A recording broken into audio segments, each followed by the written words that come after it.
I recently found out that my husband James sold our house for $610,000 and plans to leave with his girlfriend. This news hit me like a bolt from the blue, especially since it came while he was calling from a hospital. The audacity of his announcement, done with such a light-hearted tone, left me speechless. The house he sold wasn't just any property, but a special home passed down from my father. To hear him so casually mention he has a girlfriend on the side was like a punch to the gut. To top it off, when I brought up our daughter Anna, James's response was cold and dismissive. He didn't care that his decision would leave her and me in a difficult spot. The shock and anger from his betrayal and recklessness were overwhelming. I knew I had to act fast to prevent the sale from going through. My name is Laura Brown, a 35-year-old who once dreamed of a simple, happy life with my family. But life with James has been anything but peaceful. Over the 2 years, I've watched him change, growing more distant and secretive. I've had suspicions of him being unfaithful for some time now. Despite his attempts to keep his extramarital activities under wraps, certain clues like unfamiliar perfume smells and expensive gifts meant for someone else made it hard to ignore the possibility. However, without concrete evidence, I felt powerless to confront him. James works at a manufacturing plant and has developed a habit of going out frequently, often returning home late. These outings became more frequent over the past 2 years, raising my suspicions further. Yet I've been too afraid to confront him directly about these affairs, hoping for some undeniable proof before taking any drastic steps. Reflecting on our past, it's hard to believe how much has changed. James and I met a decade ago, and his warmth and honesty quickly won me over. We married after 3 years of dating, and soon after, our daughter Anna was born. From the outside, our marriage seemed idyllic, but the reality was far from it, especially as the challenges of parenting and household responsibilities grew. Now faced with James's latest betrayal, I'm at a crossroads, forced to take action not just for my sake, but for Anna's as well. Over time, the daily demands of caring for our daughter became more challenging for me to manage on my own. Initially, I reached out to James for help with tasks like bathing and preparing meals for our daughter after he returned from work. At first, James, recognizing his role as a father, willingly assisted with childcare. However, as these requests turned into a regular expectation, his willingness faded, and he began to express his frustration openly. He argued that since I was a stay-at-home mom, managing our child's needs should fall solely on my shoulders, questioning why he, exhausted from work, should have to contribute to these tasks. His outbursts left me feeling isolated and overwhelmed, especially during the evenings when I struggled to soothe our daughter's tantrums and prepare her for bed. James's detachment from parenting grew to the point where he would outright ignore our daughter's requests to spend time with him, attributing playtime and emotional support to mom's job. His indifference wasn't just towards the playful aspects of parenting. It extended to moments when our daughter needed comfort, responding to her tears with impatience and criticism of my parenting skills. This behavior forced us, my daughter and me, to retreat into our world, seeking solace in each other's company away from his harsh words. Amidst this, I longed for personal time to engage in activities I enjoyed, such as reading or watching movies. But the constant presence and needs of our daughter made this nearly impossible. Meanwhile, James seemed to freely enjoy his interests without considering the imbalance in our household responsibilities or the impact of his verbal abuse on us. The financial dependency on James compounded my feeling of helplessness, as confronting him or making significant changes seemed unfeasible without jeopardizing our daughter's well-being. Years passed in this manner, with James's behavior and our strained relationship remaining unchanged. The compassionate and engaged partner I once knew had completely vanished, replaced by someone disconnected and critical. I navigated our daily lives with the primary goal of avoiding conflict and ensuring our daughter's needs were met despite the growing toll on my well-being. One day, as my daughter and I were drawing together, she complimented my art, suggesting I could pursue drawing as a career. Her innocent encouragement reminded me of my past aspirations and talents, which I had set aside. Her words, filled with admiration and joy for the simple photoshops I created, sparked a moment of clarity and hope. Despite the challenges, her belief in me offered a glimpse of a potential path forward, one where my passions and skills could provide a new beginning for us. Despite the challenges at home, drawing remains a cherished hobby of mine. I often share my artwork with my friends Margaret and Carol, who never fail to express their admiration. They marvel at my ability to create such beautiful photoshops, considering the difficult situation with James, my husband, whose temperament can be quite challenging. Hannah, our daughter, has blossomed into a remarkable young girl, embodying honesty and positivity that contrast sharply with my reserved nature. She's well-liked at school, a testament to her friendly and open attitude, and even her teachers hold her in high regard. When Anna shared her appreciation for my drawings, it was a moment of pure joy for me. Her acknowledgement and the pride she expressed in having a mother who draws filled me with newfound confidence. Her happiness became a beacon of hope for me, a reminder that there's still joy to be found in our lives together. In those moments, I find the strength to continue cherishing the simple yet profound joy of Anna's smile. One evening, James returned home in a state of inebriation, a sight becoming all too familiar and concerning. After he passed out, I discovered a hotel receipt in his pocket, concrete evidence of the infidelity I had long suspected but never confirmed. This discovery stirred turmoil within me, prompting me to contemplate my next steps carefully. The following day, after James left and Anna was at school, I couldn't shake off the thoughts about the hotel receipt. I had always chosen to wait for undeniable proof before confronting James about his possible affairs.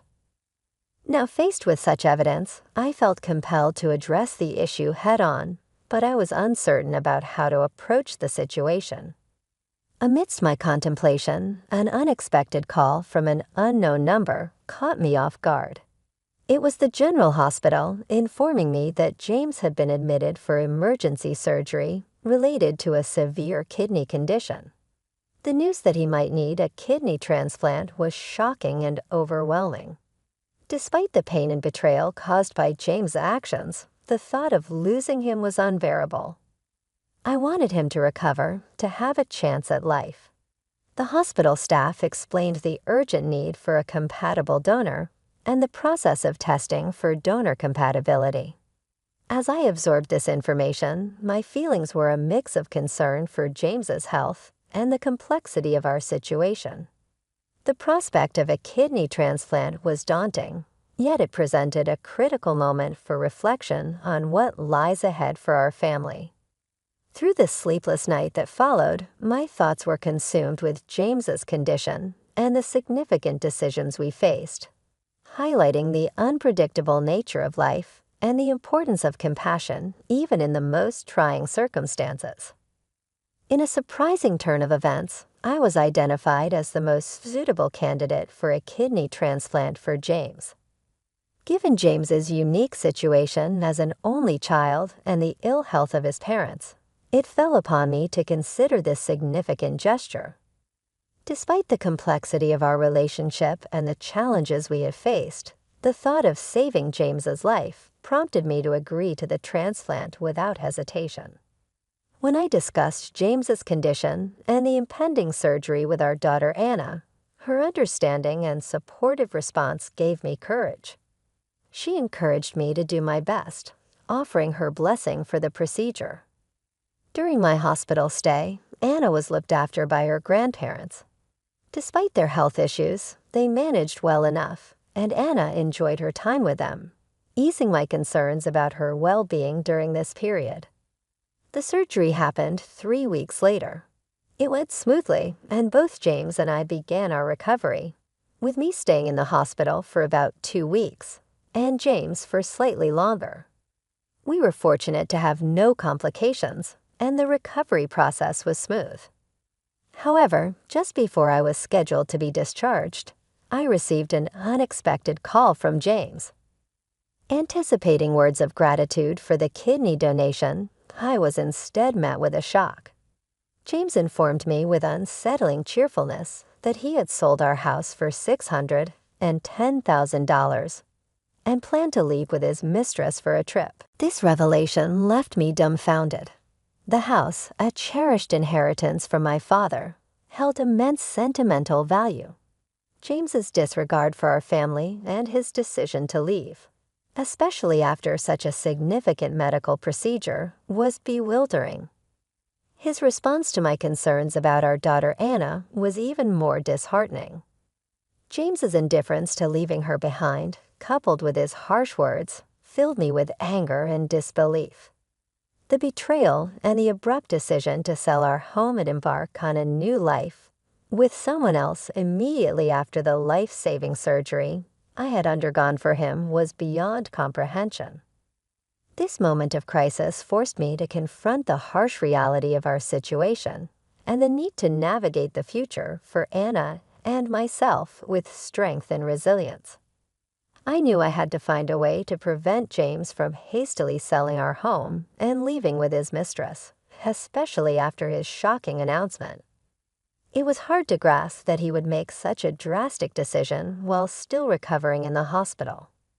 The stress from this revelation not only extended my hospital stay, but also left me feeling defeated and unsure of how to protect Anna and myself from this impending upheaval. In my concern for our future, I reached out to Anna, anxious about how we would manage without our home. My call to her was filled with worry, but Anna's response was unexpectedly reassuring. She explained that despite James's claims, our home had not been sold. This news, though confusing, offered a glimmer of hope amidst the chaos. Anna, with a calmness beyond her years, shared that there had been a mix-up.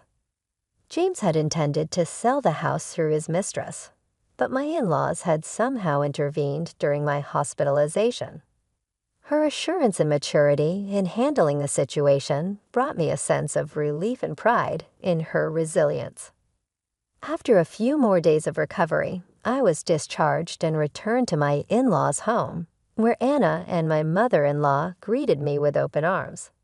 The contrast between James's parents' kindness and his actions was stark, prompting an apology from my father-in-law for James's behavior. As we were about to return home, we encountered James and his mistress in a heated argument with a realtor.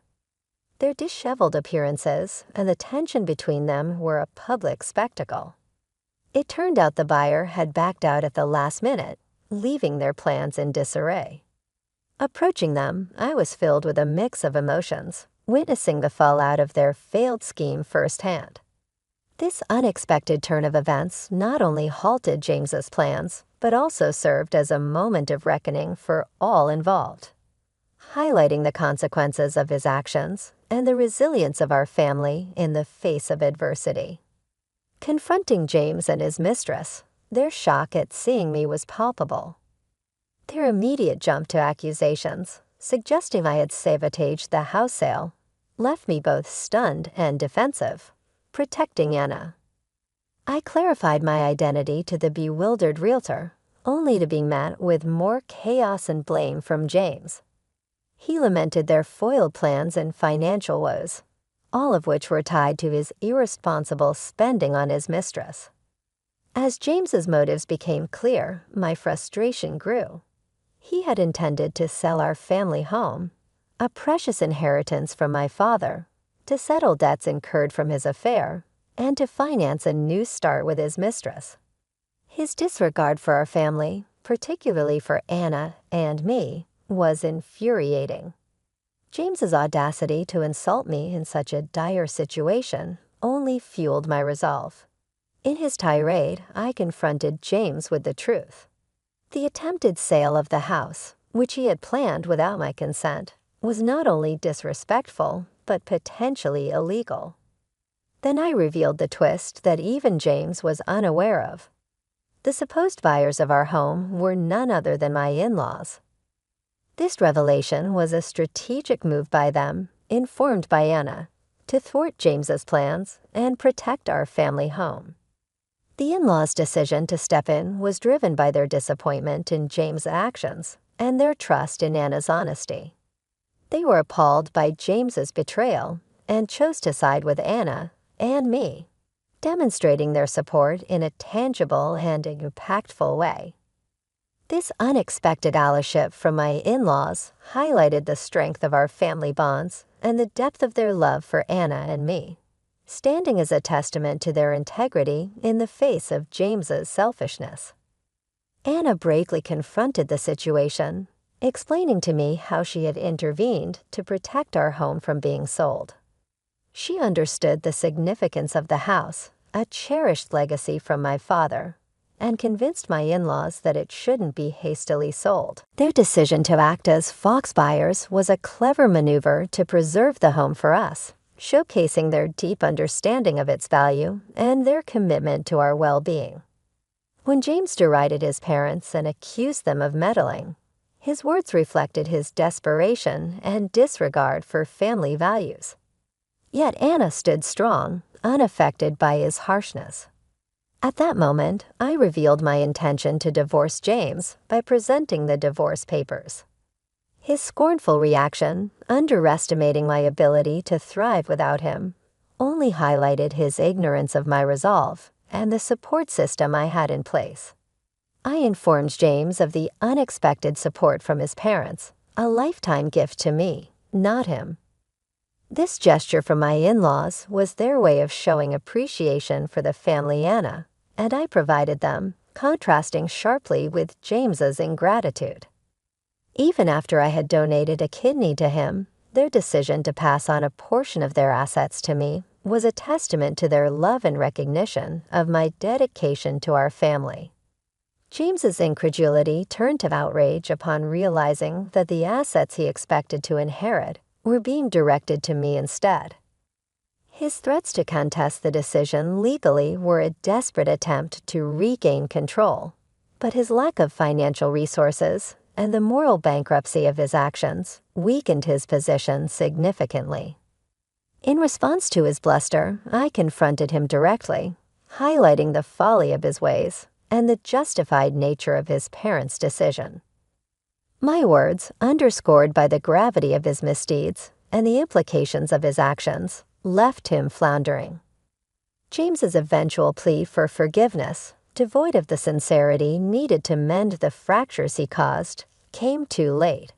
The support from my in-laws and Anna's unwavering strength had already set the stage for a new beginning, one where respect, integrity, and love form the foundation of our future. Facing James one last time, I made it clear that I would hold him accountable for the turmoil he caused, asserting that I would pursue every cent owed for emotional stress and child support. I was resolute in my determination. If James failed to comply, I promised to go to any length necessary to ensure justice. This declaration sent James and his mistress fleeing in panic, leaving behind a scene of their own making.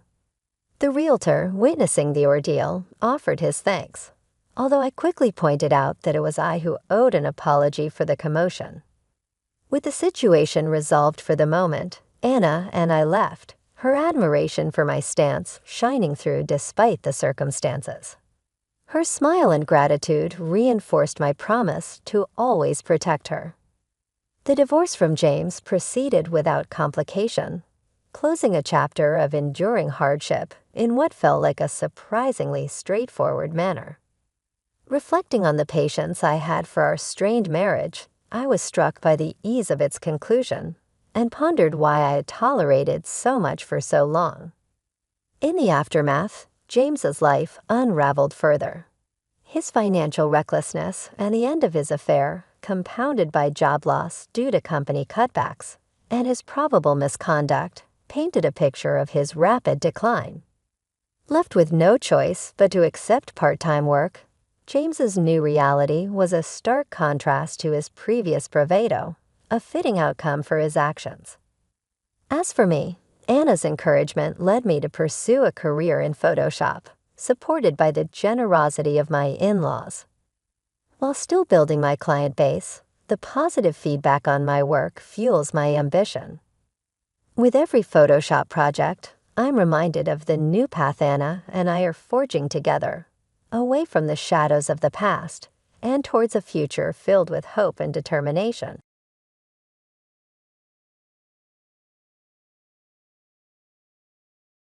The look on Emma's face when she saw me at her graduation ceremony said everything. Her eyes narrowed, jaw tightening as she approached me in her cap and gown. "What are you doing in the front row?" she asked, her voice cold. "Those seats are for family. I'm David Mitchell, and at 45, I've spent the last 12 years being Emma's stepfather, or at least trying to be." Standing there in my best suit, clutching the bouquet of sunflowers she once told me were her favorite, I felt my heart sink. "I am family, Emma," I said softly, but she was already shaking her head. "No, you're just the guy my mom married. My real dad is coming, and he needs this seat." She glanced over her shoulder, scanning the crowd. "You can sit in the back. There's plenty of room there." I watched as she waved enthusiastically to someone behind me.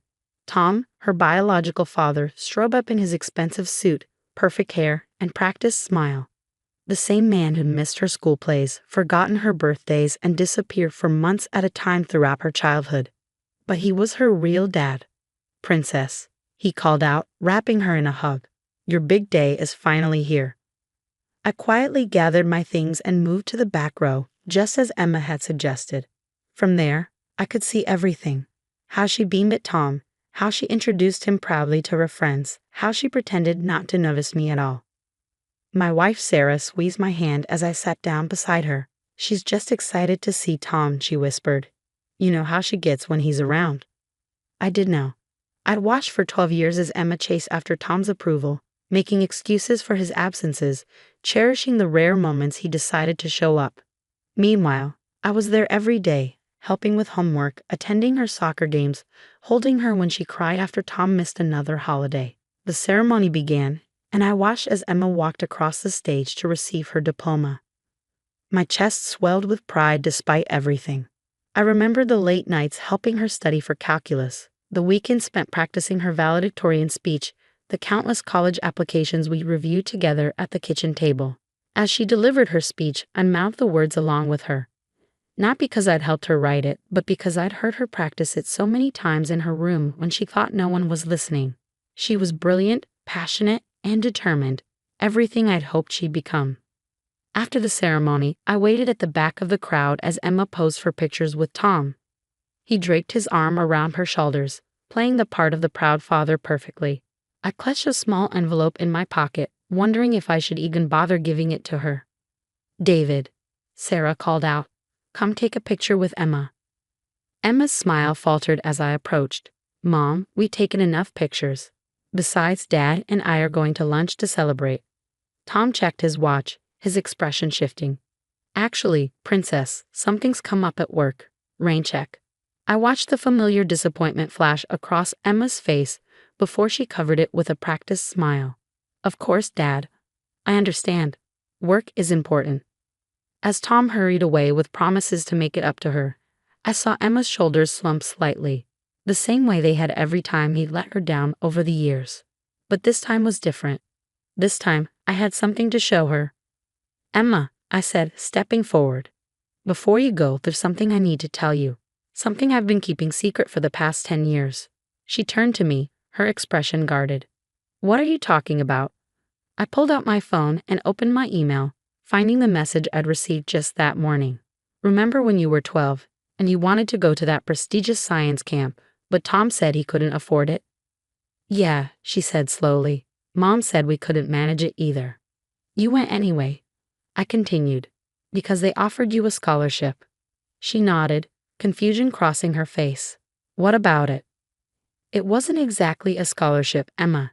I've been secretly funding your dreams for the past 10 years, making sure you had every opportunity to succeed. The science camp, the soccer tournaments, the academic competitions. I made anonymous donations to ensure you could participate in all of them. Emma's eyes widened, but I wasn't finished. I handed her the envelope from my pocket. And this is my final gift. Open it. Her hands trembled slightly as she tore open the envelope. Inside was a letter confirming that her college tuition had been paid in full. Anonymously, of course. Just like everything else I'd done for her over the years. But? How? She whispered, staring at the letter. Why? Because that's what fathers do, Emma. Real ones, anyway. Emma stared at the letter, her hands shaking. The bustling crowd of graduates and families around us seemed to fade away as she processed what I just revealed. Her mouth opened and closed several times before she finally found her voice. I don't understand, she said, looking up at me. You've been doing this since I was 12. All those opportunities, they were you. I nodded, watching her face carefully. Every single one. The summer robotics program you loved so much. I worked extra shifts at the engineering firm to cover it. Those special art classes you wanted to try. I sold my vintage car collection. When you needed a new laptop for your coding projects, I picked up weekend consulting work. But, she glanced at the graduation crowds, then back at me. Why didn't you ever tell me? Because I didn't want you to feel obligated to love me, I said simply. I wanted you to have every chance to pursue your dreams without feeling like you owed me anything in return. Sarah stepped forward, her eyes glistening. David, you never told me about any of this. The extra work, the car collection. I knew you'd try to stop me. I smiled at my wife. You'd say it was too much, that we should split the costs with Tom. But I wanted to do this. Emma deserved every opportunity, regardless of who her real dad was. Emma's face crumpled slightly at those words, her own words thrown back at her. She looked down at the college tuition letter again, her fingers tracing over the amount. It was substantial, representing years of careful saving and planning on my part. The anonymous donor who funded the girls' coding initiative at my high school, she said slowly, realization dawning. That was you too, wasn't it? I shrugged. You were so passionate about getting more girls into STEM. I couldn't let that dream die just because the school didn't have the budget. And my first computer, the one that mysteriously showed up on my birthday when Tom, forgot again. You need it for your programming classes, I said softly. I couldn't bear to see you disappointed on your birthday. Again. Emma's lower lip trembled. The emergency fund that helped Jessica's family when her mom got sick. The one that meant she didn't have to drop out and could stay your lab partner. I nodded. You were so worried about losing your best friend. It seemed like the right thing to do. All this time, she whispered, I thought it was just luck. Random acts of kindness from strangers. But it was you. It was always you. The crowd around us had thinned considerably, families heading off to their celebration lunches. Emma looked around, suddenly seeming to notice Tom's absence again. But this time, instead of disappointment, there was something else in her expression, understanding. You know what the worst part is? She said, her voice thick with emotion. I remember telling you about every single one of these things, excitably sharing the good news when these mysterious opportunities came up. And you just smiled. You celebrated with me like you were hearing it for the first time. Your joy was all I needed, I replied. Seeing you light up, watching you succeed, that was worth every sacrifice. Emma clutched the letter to her chest, tears finally spilling over. But I've been so awful to you, all these years, pushing you away, insisting you weren't my real father. And you just kept loving me, supporting me. Why? Because that's what parents do, Emma, real parents. We love our children unconditionally, even when they push us away, even when it hurts. We keep showing up, keep trying, keep supporting, whether they know about it or not. Sarah wrapped her arm around my waist, leaning into me. David's right, honey. Being a real parent isn't about biology. It's about being there, day after day, in all the ways that matter. Emma looked at us both, really looked at us, perhaps for the first time seeing the truth that had been in front of her all along. Then, without warning, she stepped forward and threw her arms around me. I'm so sorry, she sobbed into my shoulder. I'm so sorry. I held her close, feeling the walls she'd built between us finally starting to crumble. You have nothing to be sorry for, I whispered. Nothing at all. That evening, after the graduation celebrations had wound down, Emma sat with me in our backyard. The same backyard where I pushed her on the swing set, taught her to ride a bike, and helped her with countless science projects. The fairy lights we'd strung up years ago still twinkled overhead, casting a warm glow over us. "I found something in my room earlier," she said, pulling out a worn notebook. "Remember this?" I smiled, recognizing the purple cover immediately. "Your dream journal. You started it when you were 13. She opened it carefully, revealing pages filled with her teenage handwriting. I was reading through it, and I noticed something. Every single dream I wrote down in here, you helped make it come true, even the silly ones. She flipped through the pages. "Like this, I wish I could go to space camp. 2 months later, I got that lucky scholarship. And here, I want to learn to play guitar, but lessons are too expensive." Then that guitar showed up at Christmas, supposedly from the whole family. "You have a good memory," I said softly. "No," she shook her head. "I have a selective memory. I remembered all the good things that happened, but I chose to forget who was really behind them. It was easier to keep pushing you away when I didn't acknowledge everything you did for me." She turned to another page. "But you know what really got me? This entry from when I was 15. I wish my real dad would come to my science fair." Her voice cracked slightly. "You didn't show up, but you did. You took off work early and sat in the front row, grinning like I'd just won a Nobel Prize. Your project on renewable energy was brilliant," I reminded her. "You deserve to have someone there cheering you on." Emma closed the journal, running her fingers over its worn cover. "Earlier today, after Tom left, I called him. Asked him why he never seemed to have time for me growing up." I tensed, preparing myself for whatever pain his response had caused her. "You know what he said?" she continued, her voice steady. "He said he knew I was in good hands, that he saw how much you cared for me, how much you were doing for me. He said he stepped back because he couldn't compete with the father you were being." "Emma, I never meant to replace him." "I know," she interrupted. "But you did something better. You showed me what a real father is. Not someone who shares my DNA, but someone who shares my dreams, who fights for them as hard as I do, maybe even harder." She reached into her bag and pulled out a small package.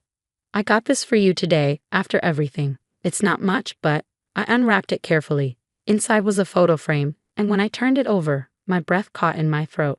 It was a picture from her science fair, one I'd never seen before. In it, I was watching her present her project, my face filled with unmistakable pride. Written across the bottom in her handwriting were the words, "To my real dad, thank you for showing me what that truly means." "Emma," I whispered, touching the glass gently. "I was so focused on having a real father that I couldn't see I already had one," she said, wiping tears from her cheeks. "One who didn't just show up for the big moments, but created them. Who didn't just say he was proud of me, but proved it every single day." Sarah appeared at the back door, smiling at us through happy tears. "Dinner's ready if you two can pause the emotional breakthroughs for a few minutes." Emma stood up, offering me her hand. "Actually, Mom, I was thinking maybe we could go out to celebrate. All three of us, as a family, a real one." Over dinner at our local Italian restaurant, the same one where we'd celebrated Emma's first science fair win, we talked and laughed like we hadn't in years. Emma shared her plans for college, her eyes shining with excitement as she described the engineering program she'd be starting in the fall. "You know," she said, twirling pasta on her fork, "all those anonymous donations over the years, they didn't just help me. They showed me the kind of person I want to be. Someone who lifts others up, who gives without expecting anything in return." Sarah reached across the table, squeezing my hand. "That's exactly who your father is." Emma nodded, and this time when she said father, I knew she meant me. Which is why I've decided to start a scholarship fund at my high school for girls interested in STEM, and I want to name it after you, Dad. The word dad from her lips made my heart swell. After 12 years of David or just avoiding addressing me at all, this simple word meant everything. "You don't have to do that," I said. "I know," she smiled. "But I want to, because real fathers teach their children not just to chase their dreams, but to help others chase theirs too. And you've taught me that better than anyone." As we drove home that night, Emma fell asleep in the backseat, just like she used to when she was little. Looking at her in the rearview mirror, I saw both the little girl she had been and the amazing woman she was becoming. Sometimes the greatest gifts we give our children aren't the ones they can see, but the examples we set through our actions. And sometimes the love we give silently, without recognition or reward, speaks the loudest of all.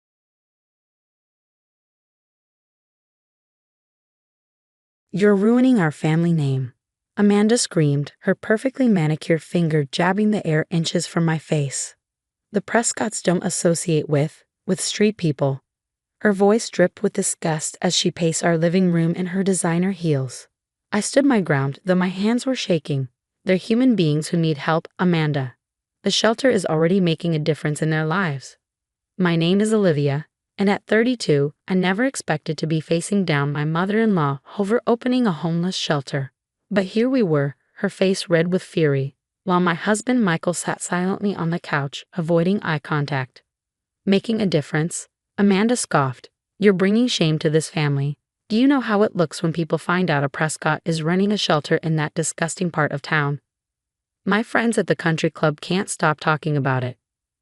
I thought about the families I'd helped that week, the single mother who'd finally found a safe place to sleep with her kids, the elderly veteran who needed a warm meal. I don't care what your country club friends think. Michael. Amanda turned to her son, her voice shifting to the manipulative tone I'd grown to hate. Darling, you have to do something about this. Your father is beside himself. The family reputation. The family reputation will survive, I cut in. In fact, it might even improve if people see the Prescotts actually helping the community instead of just talking about it at charity galas. Amanda's eyes narrowed. How dare you? We've donated millions to this city. To proper charities, not some flophouse you've cobbled together. Proper charities? I couldn't help but laugh. You mean the ones where you get to wear expensive dresses and take photos for social media? When was the last time you actually helped someone in need? Michael? Amanda's voice turned ice cold. It's time to choose. Either she stops this ridiculous project, or you need to think very carefully about your position in this family. Finally, Michael spoke, his voice quiet. Liv, maybe we should think about this. The shelter is taking up all your time, and Mom's right about how it looks. I stared at him, this man I'd loved for 10 years, feeling something break inside me. How it looks, that's what you're worried about. The Prescott name means something in this city, he said, standing up to join his mother. We have responsibilities, appearances to maintain. Appearances, I echoed. Well, here's how it looks to me. My husband and his mother care more about their country club reputation than helping people who've lost everything. Amanda smirked, victory written all over her face. Well, if that's how you see it, perhaps it's best if you step away from the family entirely. Michael can find someone more suitable. I looked between them, Amanda in her perfectly pressed designer outfit, Michael in his tailored suit, both of them so concerned about their precious family name. 10 years of marriage, and I finally saw them clearly. You know what? You're right. I pulled off my wedding ring, the massive diamond that Amanda had insisted was appropriate for a Prescott wife. I will step away, but the shelter stays open. You can't, Amanda started, but I cut her off. I can, and I will. The shelter is in my name, funded by my inheritance from my grandmother. You have no say in it. Michael stepped forward, looking uncertain for the first time. Liv, don't be dramatic. We can talk about this. There's nothing to talk about, I said, placing the ring on the coffee table. Your mother's right. I'm not suitable for this family, and I'm starting to think this family isn't suitable for me. I walked out of that house with nothing but my car keys and my dignity. Behind me, I could hear Amanda's triumphant voice. Finally. Now we can find you someone appropriate, darling. That night, I slept in my office at the shelter, listening to the rain against the windows. Tears came, of course. 10 years of marriage doesn't end without pain. But mixed with the grief was something unexpected, relief. The next morning, I threw myself into work. The shelter needed expanding, and now I had nothing holding me back. No more fancy dinners to attend, no more disapproving looks from Amanda, no more compromising my values to maintain appearances.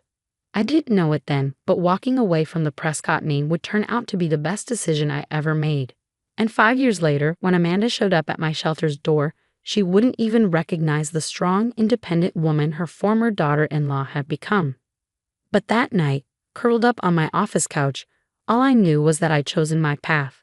The Prescott family name might mean everything in their world, but in mine, the only name that mattered was the one on the shelter's sign, Haven House, where everyone belongs. Little did Amanda know, her precious family reputation would soon mean nothing at all. 5 years passed in a blur of growth and change. Haven House expanded from a single shelter to 3 locations across the city, each offering not just beds but job training, medical care, and education programs. I barely thought about my old life anymore. The country club parties and designer clothes seemed like scenes from someone else's story. Until one rainy Tuesday evening in October. I was doing my usual evening rounds at our newest location when Maria, one of our staff members, caught my attention. "Liv, there's someone you should see.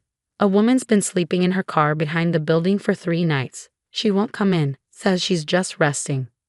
I grabbed an umbrella and headed out to the parking lot. In the dim light, I could make out a luxury car, a Mercedes, but an older model, clearly not maintained recently. Through the foggy windows, I could see someone huddled in the back seat. I knocked gently on the window. "Ma'am, would you like to come inside? We have warm beds and hot food." The window rolled down just a crack, and a familiar voice replied, "I'm fine. Just resting." My heart stopped. Even exhausted and afraid, I'd recognize that voice anywhere. Amanda Prescott, my former mother-in-law, was sleeping in her car behind my homeless shelter. She didn't recognize me in the dark, wearing my casual clothes and rain jacket, so different from the polished daughter-in-law she'd known. I took a deep breath, steadying myself. "It's not safe to sleep in your car," I said gently. "We have private rooms available. No questions asked." The window rolled down further, and I could see her clearly now. Amanda's perfectly dyed hair was growing out, showing gray roots. Her designer outfit was wrinkled and worn. But it was her eyes that struck me. The proud, judgmental woman I'd known was gone, replaced by someone scared and desperate. I couldn't possibly," she whispered. I'm not homeless. I'm just having a temporary setback." I bit back the urge to remind her of her own words from years ago about street people. Instead, I said, "Many of our guests are experiencing temporary setbacks. There's no shame in accepting help." Thunder rolled overhead, and rain began falling harder. Amanda jumped at the sound, looking more vulnerable than I'd ever seen her. "Perhaps just for tonight," she conceded. I helped her gather her belongings, a single suitcase and a designer handbag that had seen better days. As we walked inside, I noticed her limping slightly in her expensive but impractical shoes. Maria met us at the door with warm towels and a sympathetic smile. She'd been homeless herself once, before becoming one of our most dedicated staff members. "Welcome to Haven House," she said warmly. "I'm Maria, and this is our director, Olivia." Amanda's head snapped up at my name, really looking at me for the first time. I saw the moment recognition hit her. Her eyes widened, and she swayed slightly on her feet. "You," she whispered. "Let's get you settled first," I said firmly. "We can talk later." I led her to one of our private rooms, basic but clean and safe. Amanda stood in the doorway, clutching her handbag like a shield. "Why?" she asked, her voice barely audible. "Why would you help me after everything?" I thought about the cruel words she'd spoken years ago, about family names and reputations. I thought about Michael, who I'd heard had married someone more suitable barely 6 months after our divorce. "Because everyone deserves help," I said simply, "even people who once refused to give it to others." Tears filled her eyes, but she blinked them back. "Some habits die hard. I suppose Prescotts don't cry in public." "The family," she started, then stopped, swallowing hard. "Things change after the scandal. The investments, the properties, it's all gone.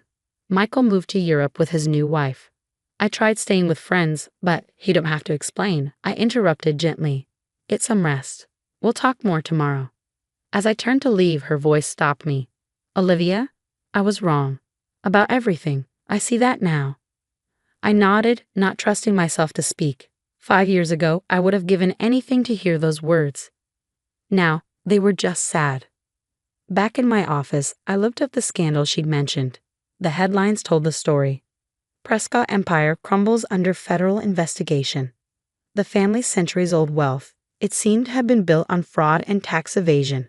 When it all came crashing down, the precious family name became worthless overnight. I thought about karma, about justice, about the strange ways life comes full circle. But mostly, I thought about the scared woman in room 114 who'd lost everything she once thought important and found herself seeking help from the very person she'd once despised. Tomorrow, I'd offer her the same things we offered all our guests: support, resources, a chance to rebuild. Not because she deserved it more than others, but because she deserved it just as much. After all, Heaven House was where everyone belongs, even former mothers-in-law who needed to learn that lesson the hard way. The next morning, I saw Amanda sitting alone in the dining room, looking into her coffee. She was trying to stay strong. Her hair was neatly combed, her clothes tidy, but she couldn't hide the sadness in her eyes. "Good morning," I said as I sat across from her. "Did you sleep okay?" She gave a short nod. The room was fine. Then she added quietly, "Thank you." "Do you want to talk about why you're here?" I asked gently. Amanda held her coffee cup tightly. "After the scandal, everything fell apart. Our bank accounts were frozen. The houses were taken. Michael," she paused, swallowing hard, "said he couldn't help. His new wife's lifestyle, you know." I felt a strange mix of emotions. Amanda Prescott, once proud and powerful, was now here, in a place she used to look down on. "What about your friends from the country club?" I asked. She gave a bitter smile. "They all disappeared. Said they were too busy or their guest rooms were being renovated." She gave a dry laugh. The same excuses I used to give others. I looked at her, remembering how she once judged people like me. Life has a way of teaching us empathy. "You must be enjoying this," she said softly. "I'm really not," I told her. "What I enjoy is helping people rebuild their lives. That's what we do here. And if you're ready, we can help you too." For the first time, she looked at me not as her former daughter-in-law, but as someone who might actually help. "I don't know how," she said. "I don't really have any skills. The only thing I was ever good at was being a Prescott." "Then it's time to learn who Amanda is without the Prescott name," I said, opening a folder. "We have training programs, classes about money, housing support. Where would you like to start?" Over the next few months, Amanda began to change. It wasn't easy. She struggled with computers, got frustrated during job training, and didn't like sharing a bathroom. But she didn't give up. The big change came during our holiday dinner program. Amanda, now working part-time as a receptionist, helped serve food. I watched her smile at people, talk with them, learn their names. "They're just people," she told me later, amazed. All this time I thought, but they're just people who need help. "That's what I tried to tell you 5 years ago," I said. She looked down. "I was so wrong, Olivia. About everything. About you. I treated you terribly. The past is past," I said. "What matters is what you do now." And she did a lot. As her confidence grew, Amanda became one of our most helpful volunteers. She used her event planning skills to organize donations and used her social contacts to bring in support. One year after arriving at Haven House, Amanda moved into her own small apartment. It wasn't a mansion, but she looked truly happy there. On her last night at the shelter, she gave me an envelope. Inside was a letter to the board, praising Haven House. She signed it with her maiden name. "I'm not a Prescott anymore," she said. "I'm just Amanda Turner now, and I'm finally okay with that." I smiled, thinking of my own journey. Sometimes we have to lose everything to discover who we really are. "You always knew who you were," she said softly. "I'm sorry I didn't see it before." Now, Amanda runs our volunteer program. She tells her story to people who never thought homelessness could happen to them. She especially connects with those who once had wealth and now feel ashamed. Michael called once, years later. He had heard his mother was working at a homeless shelter and couldn't believe it. I think he came expecting to see her sad and broken. Instead, he saw her leading a volunteer meeting, full of energy and purpose. "She seems different," he said. "She is different," I replied. He left without talking to her. When I told Amanda, she wasn't surprised. "The Michael I raised wouldn't understand who I've become," she said. "Maybe that's my biggest failure as a mother and my best chance to do better now." Sometimes at night, I think about the day Amanda first came to Haven House. We've both come so far.